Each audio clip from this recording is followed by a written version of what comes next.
First things first, stunning update today from Tesla with their Optimus humanoid robot, which we saw walking among attendees at their We Robot autonomy event just a few days ago. Posted by the official Tesla Optimus account on X with the caption, "Navigating by myself."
With the pace of progress of this incredible product, again, over the long term, useful, intelligent, increasingly useful and increasingly intelligent humanoid robots are going to unlock what could possibly be, and by the way, this is not hyperbole, a multi-quadrillion dollar market. Yeah, I said that. And yeah, I mean that. And no, I'm not talking about tomorrow. I'm talking decades into the future at scale. Amazingly, the last update we got from Tesla prior to this, I said the Optimus humanoid robot had roughly equaled Joe Biden in terms of its gait, e.g. walking. Safe to say now slightly improved from Biden, still a little bit slow and sluggish, but doesn't look like it's shit its pants so much anymore. Big progress. Importantly, by the way, note the map, the bottom right here, this is what Optimus is seeing, pathfinding. It can now explore unseen spaces autonomously.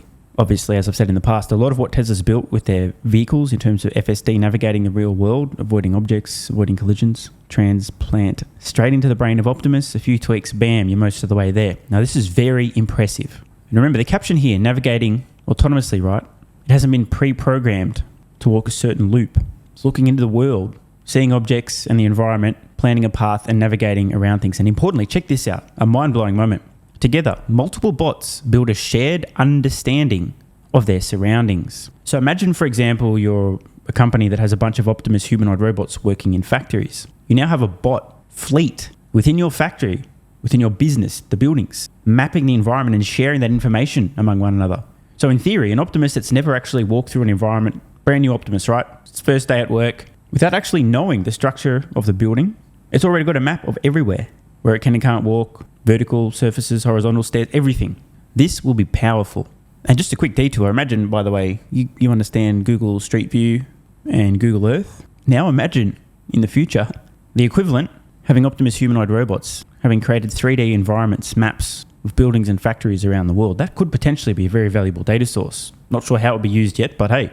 We also see that Optimus can navigate to charging stations autonomously.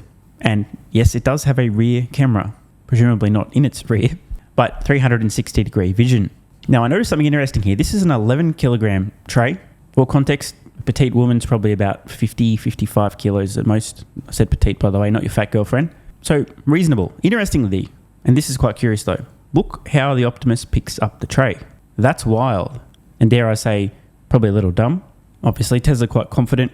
But if you're picking up something with a bit of mass to it, and that's not light, you probably want to get your fingertips underneath for a firmer grip. But hey, who am I to judge? So again, I'm just going to reiterate, this is autonomous, right? No one's controlling this Optimus humanoid robot. It's now walking around a factory, can charge itself, can pick up relatively heavy items, not super heavy, right? You're not going to be deadlifting an 11-kilo tray and getting any meaningful benefit from it. But it's not nothing. So we're seeing in a factory situation already. And then the stairs, I mean, this is 100 times better than Joe Biden walking up a flight of stairs. And check out the map, the 3D mapping below. And again, there's no LiDAR here. With pure vision, the Optimus humanoid robot can do depth perception quite well too. Can't be much longer until Optimus humanoid robots are actually providing useful labor, first in Tesla's factories, not being a net drag on productivity, and then over the long term, all over the place. And imagine in the future, Optimus humanoid robots being able to staff kiosks, convenience stores, shops, anywhere simple repetitive tasks need to take place. How amazing will this be? While we're speaking of Optimus, shout out to Rob, by the way, if you know, you know, Musk actually shared some thoughts that I don't think most of you guys will have heard regarding Optimus and a few other bits and pieces with Rob while they were blasting some pits in the latest season of Diablo 4. Yeah, but you're certainly taking it to the next level with so many projects. I also saw the Tesla announcements. That is also looking fantastic. Yeah. We were actually discussing it like yesterday when we watched Parts of Dead, how it's gonna be with the Optimus. Well, if he is gonna play video games and Diablo for you, is it gonna be against the terms of service? It's literally bottom in a way. Yeah. It was just very funny. We'll play Diablo for you, yeah. You can tell your Optimus buddy, yeah. You know. Listen, just one. I just need you to gather some iron ore because I'm. Yep. Go pick the iron ore outside. So sorry about the audio levels. Can't do much about that. But Rob there joking around with Elon that you could literally get an Optimus humanoid robot to play a video game for you. And for those of you that don't play Diablo 4, why would you want to do that? Well, there's a lot of monotonous chores and tasks, aka farming for items and materials. I'm not going to lie, I 100% would have an Optimus robot grinding Paragon levels and farming materials for me overnight, if I could. But wait, there's more, and this gets to a very important point about Optimus and also what we saw at the Tesla event, so stay tuned. We'll have to see on rules and legislation catching up with some of that, but it's going to be fun for sure. We certainly live in the most interesting of times.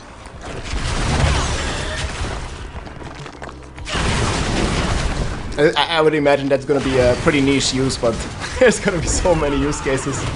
You can literally do everything. Walk your dog. Yeah. Anything you can think of. And I think for many people it can also be like a emotional companion. Like maybe they're lonely, something like that. Just a body, basically, to do stuff with. Yep. Oh man.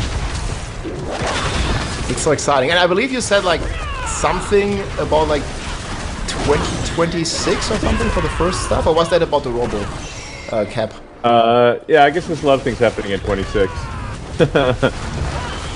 So one of a lot of things happening in 26. I mean, it was already super impressive. Just No, Musk being a little coy there. A lot of things happening in 2026, by the way, he's referring specifically to Tesla. A lot of things. So what did we hear publicly? What did he discuss publicly? Production of the dedicated two-seater Cybercab.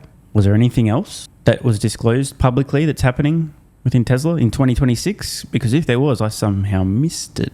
Very juicy nugget. What's your speculation? Let us know in the comments below.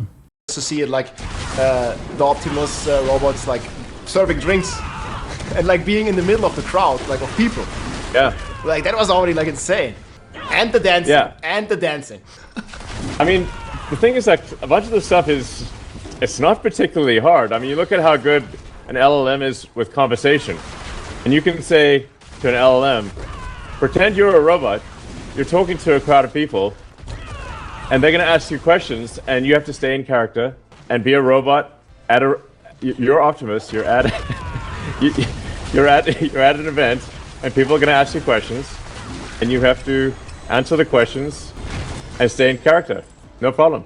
And there we have it, folks. This is not a thought that occurred to me, but is it possible the Optimus humanoid robots at Tesla's We Robot event were literally prompted, hey bro, you're going to be at a Tesla event talking to crowds of people, you must stay in character, you're a humanoid robot. People ask you questions, stay in character as the humanoid robot at this event. What an incredibly juicy nugget. And again, a lot of things happening in 2026. ... Meanwhile, we have the world's most jilted X sharing his thoughts and or emotions following Tesla's autonomy event. There's a reality that's beyond events, which is Tesla has not been executing very well at all. And now, you know, they're behind in a race for a very difficult business, which is Robotaxi. And I think really focusing... Oh my God, dude. So many things to discuss in just a few sentences there. He just claimed they're not executing well. What an idiot. Actually, idiot's probably too gentle of a term. What a fucking moron. Are you kidding? They're at massive scale, printing more money per electric vehicle sold than any other company, pursuing autonomy, making massive progress. The guy can't be serious. He's not. It's just, this is what it sounds like when a Vag cries. Claims Tesla's not executing well. I think the only possible explanation, I'm trying to be charitable here, well, they're not growing 50% year over year anymore with their electric vehicle sales. But again, interest rates sky high. We understand that, right? Maybe some context would help. Because you can't possibly be talking about anything else. They're slaying it with AI. They're slaying it, by the way, the idea that they're behind with autonomy. But just talking about the vehicle business, I'm trying to be charitable here. Because admittedly, right, it's going to be roughly flat year over year in terms of electric vehicle sales. But context might help. Stellantis reported their Q3 delivery numbers, and their North American sales are down by a mere 36% year over year, while their overall global sales are down 20% year over year. Stellantis, by the way, one of the world's larger automotive manufacturers, close to 3 million vehicles sold per year, including brands like Alfa Romeo, Chrysler, Citroën, Dodge, Fiat, Jeep, Opel, Peugeot, Ram trucks, okay? 20% decline year over year in vehicle sales. Not 2%, 20%. I guess this must have something to do with Elon Musk sharing opinions. Somehow it also is destroying not only Tesla, but Fiat as well. Oh man, Ross is such a fucking idiot. On robots and trying to refocus the story of Tesla around robots in a lot of ways is a distraction from the very stark reality that Elon's behavior has turned off the core demographic of EV buyers in the world, other than... The poor guy is so dumb, he doesn't even realize he's dumb. Lives in a bubble in California where 3 or 4 neighbors around him all think Orange Man bad, Elon bad. Therefore, that applies to the entire world. Let's ignore the data. This is sad. In China. And unfortunately, the other 2/3 of the world pretty much don't want anything to do with him or his products. So this is a very... As I said, the dude lives in a bubble and totally fine living in a bubble, but being so fucking dumb you don't realize you're in a bubble and projecting the groupthink in your bubble onto the entire world, excluding China, dude, he's ripe for the roasting. What's this we see on screen now? Somebody in the United States, which is part of that 2/3 of the world, talking about Elon Musk. Obviously, this is going to be extremely negative if Ross is right. Saturday's record breaker.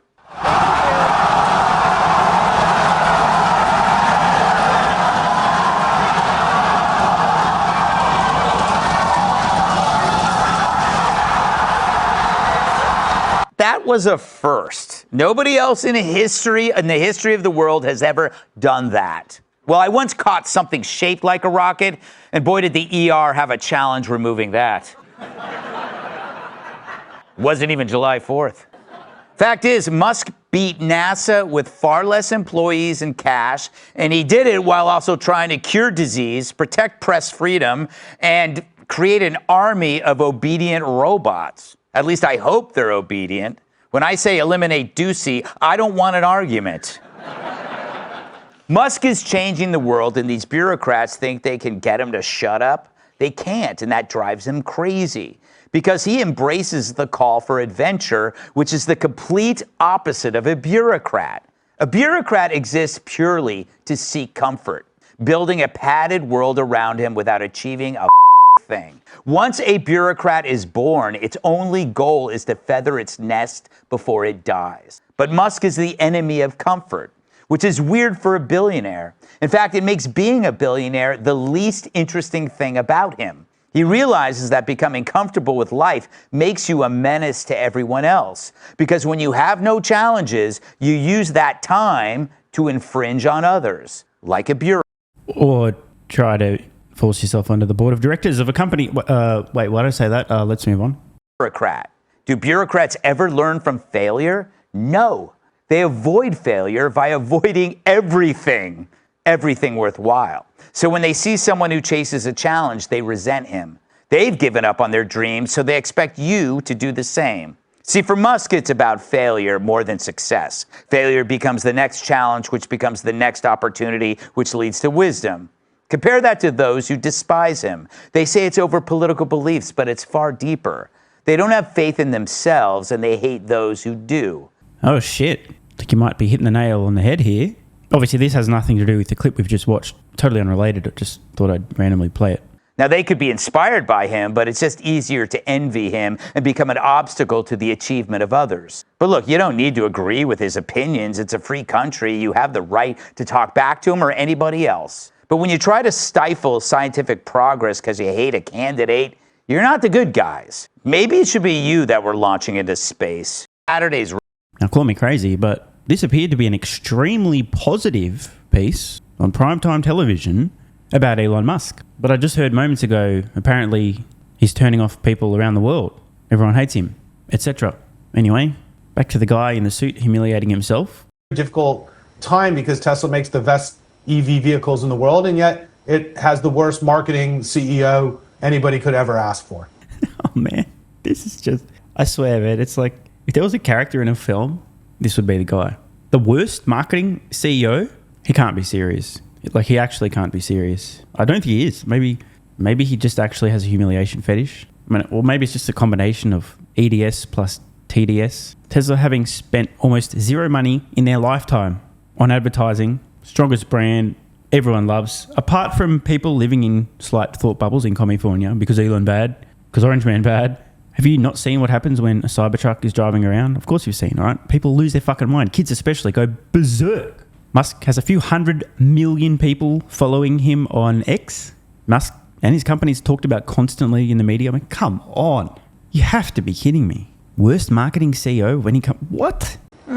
Seems like your tone on Tesla has changed, Ross. What's your position now on the stock? Well, we own Tesla still, and of course, as I said, I think they make the best vehicles in the entire EV space by far, and they have the best technology, and they obviously have the potential, if they can get full self-driving to work, to really, own the autonomy business for selling cars. But when you're talking about robotaxis, I just don't like this business. Google's in this business, Uber's in this business. Uber's very good at what they do. I'm an owner of this company as well as Google. Today, every day I see Waymos. I live in Santa Monica, California. There's Waymos everywhere. Okay, they work. Robotaxi's solved, and it's solved by Google. So what Tesla's trying to do is dive into a business that's already been solved by somebody else, and they'll be quite late. And yet I ask constantly to anybody who's a big supporter of this idea is, where are they going to get the customers? Because the customers are very expensive to get. And it's not like people are just going to migrate to Tesla because they like Elon. I can answer that question, Ross. Where will they get the customers? Ultimately, over the long term, they're going to have a massive cost advantage. Waymo, to put a vehicle on roads, over $100,000. Tesla's going to be manufacturing their two-seat Robotaxi, the Cybercab, for sub $30,000. Tesla's going to scale massively. They don't need to pre-map in HD. They don't need to use LiDAR. Hello? Massive cost advantage. Hello? Never mind the data lead. Just the cost advantage alone on the hardware means that Tesla can price as aggressively as they need to. I mean, even if Potato can figure this out, right? If one company can put, just bear with me here, an equivalent product on the roads, I'm assuming the Tesla's going to be a lot better and safer, but forget that. Pretend they're exactly the same to the customer, same experience, whatever. But one can produce the same product, the equivalent product, a Robotaxi, for a third or less the cost. If you didn't know anything else, all other things were equal, but one company can put the hardware on roads for a third or less of the cost. Who wins? I mean, hello. This is wild. Now, to Ross's point that people aren't going to just use a Tesla product because they like Elon, believe it or not, Ross, that's actually going to happen en masse, especially in the early days. A lot of enthusiasts, Elon Musk fanboys and fangirls will want to try these things just because. I mean, outside of a couple of pockets of California, nobody knows what the fuck a Waymo is. I mean, people watch this channel do, but the general public, no one knows. Everyone knows what a Tesla is. Everyone knows what a Cybertruck is. What do you think is going to happen when Tesla Robotaxis start rolling out on roads? Oh, cool. That's one of those Tesla Cybercab Robotaxis. I want to try it. The price point was also a sticking point in this whole saga, in this whole story, in terms of, just $25,000 for a Robotaxi. That doesn't make sense economically. Well, what the hell kind of question was that? What the? I'm confused. Was she trying to say that it's not possible to produce one for that price? Because I can't understand why that wouldn't make sense. Huh? right, and also because you can buy a Model Y for $25,000 online. There's tons of them. They're used. They're 3 years old, and they work just like a new car. Teslas don't really depreciate. They really keep driving for, it seems like, forever. So, right now you can go online and buy a gray Tesla for $25,000, $26,000. So I think the issue to me is, are they going to make a compelling vehicle for $25,000 that people are going to buy when people aren't buying cars that they've got today? So he's got to open new markets, or he's got to find somebody who wants to buy his cars, because when you say 62% of Republicans are happy with Elon, what percentage of them own an EV or plan on buying an EV? That's the question people should be asking. But it's clear what Musk's ambitions are, and it has nothing to do with Tesla. So, as I rewatched this footage of Optimus autonomously navigating through the Tesla factory, already providing evidence of full autonomy and usefulness in a factory setting, part of me wonders how it's possible to be so blinded by one's emotions that you've lost all sense of reality, in particular when it comes to Tesla. I mean, holy shit, I don't know what else to say, but I do want to note something. In a shot here where the Optimus robot is walking toward the wall charger, you notice the red light, a visual cue that it needs recharging. Wasn't present earlier, and when it comes back, not present either. Tesla's a lot further along with the humanoid robot than I think most people were expecting, and this rate of progress is only going to accelerate. P.S. Rest in peace, the UAW workers. Want more content? Early access? Bunch of perks? Click the links in the pinned comment. AG1 is awesome. I've been taking it daily now for more than 3 years. It's a great way to fill in nutritional gaps. It's packed full of vitamins, minerals, and whole food source nutrients, plus has prebiotics, probiotics, and adaptogens to improve gut health, regularity, and help your body handle stress. I'm always looking for an edge to help me feel and perform my best, which is why I haven't missed a day of AG1 for more than 3 years. Just try it and see how you feel. Click the link in the pinned comment or head to drinkag1.com/SMR and get yourself a free 1-year supply of vitamin D3 plus K2 and 5 travel packs. This is what viewers of the channel had to say after trying AG1. I feel like I have a lot more energy since I started on AG1. Just got my AG1 in the mail. Legit feeling the effects after day 3. 3 months ago, I started AG1 and have been enjoying the evenness of alertness and energy that lasts the day. I just started the wife on it too. Are you convinced yet? I mean, hey, it's worth trying, right? Click the link in the pinned comment or head to drinkag1.com/SMR, or I can keep going. This viewer, after about a month on AG1, definitely a lack of fatigue in the afternoon. Pleasant side effect is that my coffee intake has imploded and is almost down to 0. One more? Yeah, why not? I honestly feel younger and will be continuing to use AG1. This stuff really is crazy good. I didn't think it would be, but this stuff is awesome. It really is what everyone is saying. One more? Don't mind if I do. I've just received my 3rd month supply. I've drank it every day. I have so much energy throughout most of the day. I'm productive, started a new business, started socializing, refurbished a boat. It's no coincidence. Thank you for your persistence, your integrity, and your insights. Now look, these are not my words. These are not my testimonials. This is what you guys and girls are saying. Maybe it's 100% placebo effect. But even if that's the case, I think it's money well spent. Click the link in the pinned comment or head to drinkag1.com/SMR and get yourself a free 1-year supply of vitamin D3 plus K2 and 5 travel packs.